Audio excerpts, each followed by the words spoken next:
say Mohbad wife direct to me because I saw my name Vincent. Finally, this will be like a real interview, even though we are not seeing ourselves. So all I need her to do is, after I reply to this her post, make she reply to me. I go reply again, make she reply to me. Wait till I won't hear. That truth when I define some informations when I need go later come out. Because now they don't give me one information. So it's remaining small. Do you understand? So let's get right into it. So she said, Vincent, for nearly 2 years, I have endured your harassment, false narrative, and attempts to obstruct justice for my late husband, Mohbad. Despite my silence, you have continued to spread misinformation, even going as far as to question the paternity of our son, Liam.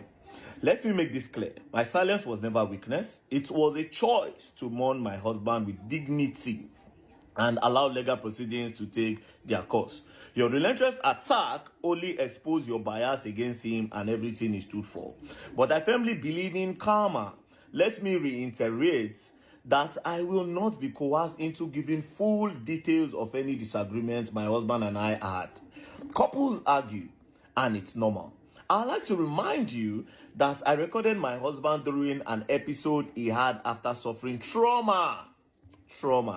After suffering trauma at the hands of NDLEA, and the hands of some NDLEA officers. I played the recording back to him and he apologized. We then moved forward, got married, and had a child.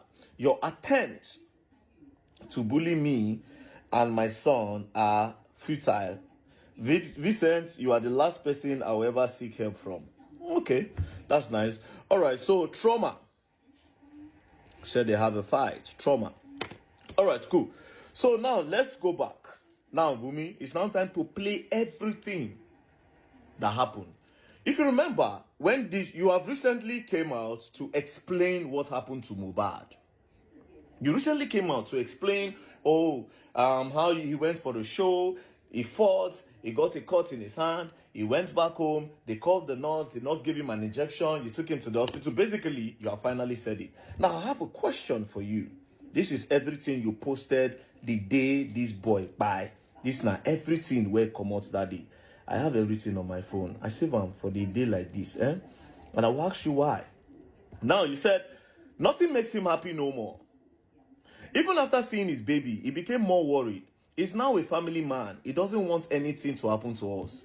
I was supposed to collect my baby's passport yesterday so we could process our traveling. He always said to me, Wunmi, please go for my baby's sake. I wouldn't want these people to harm you. And him, it will break me. You just go. Let me face them myself. Ileri Oluwa, rest in peace. You really need that peace. Again, you said, this nigga struggled, take by, too many pains, threatening. He has always lived with fear, continuous fights everywhere he goes to. He has never been happy for a whole day. He was called a junkie, a mad person, mental issues, so the public could have another view about him. He is spy, at least you all won. Take your trophy. You all made me a widow at 24. Olorun Idajo Re Da. Again, you said, this is the picture of you and him. He said, our love story was a different one. We fought really hard to be here. I don't wish this type of pain on anyone. Again, you said, we have so many plans. Two responsibilities have now become one. You were my ride or buy.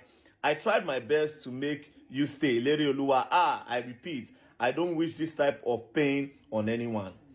This is a picture you posted that same day. Liam doesn't deserve this. What do I tell him? He would only grow to know his father through the internet and his picture. Iwo Olorun Shanu mi. This is another one.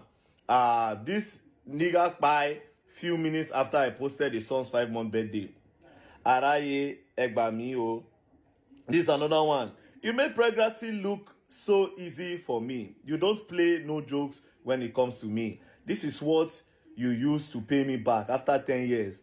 After 10 years of being with you. Ileri Oluwa Josh Shanumi. This is another one. I became a wife on this day. This nigga is so intentional about me.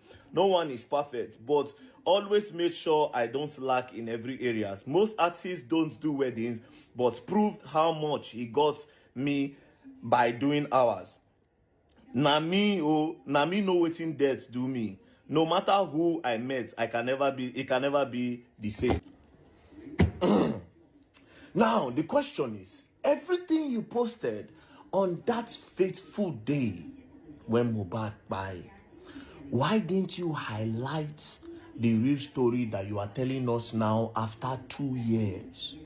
There was never a part where you took 1 minute to share that, on my so day, we went out together. He had a fight with so person. When we got home, we called the nurse. The nurse took an injection. Now so intake by. Then we now carry on. Why didn't you highlight that part?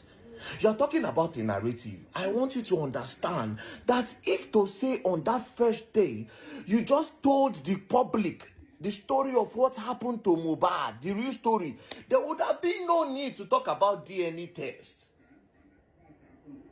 There would have been no any other narrative. You're talking about narrative when you started the narrative.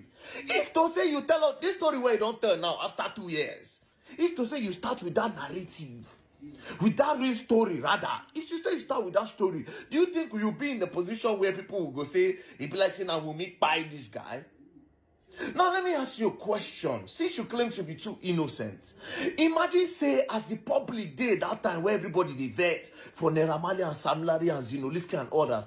Imagine say they go their house, they burn them down, they buy them. So after 2 years, you go come tell us saying na no spy them when you clearly push the narrative that made it look as if na them actually buy them. Because with what you posted, it look as if some bad boys gather. They can't shoot Mohbad. Bah. It look as if some bad boys gather. They took a knife. It look as if that guy buy because now bad boys beat him till he buy.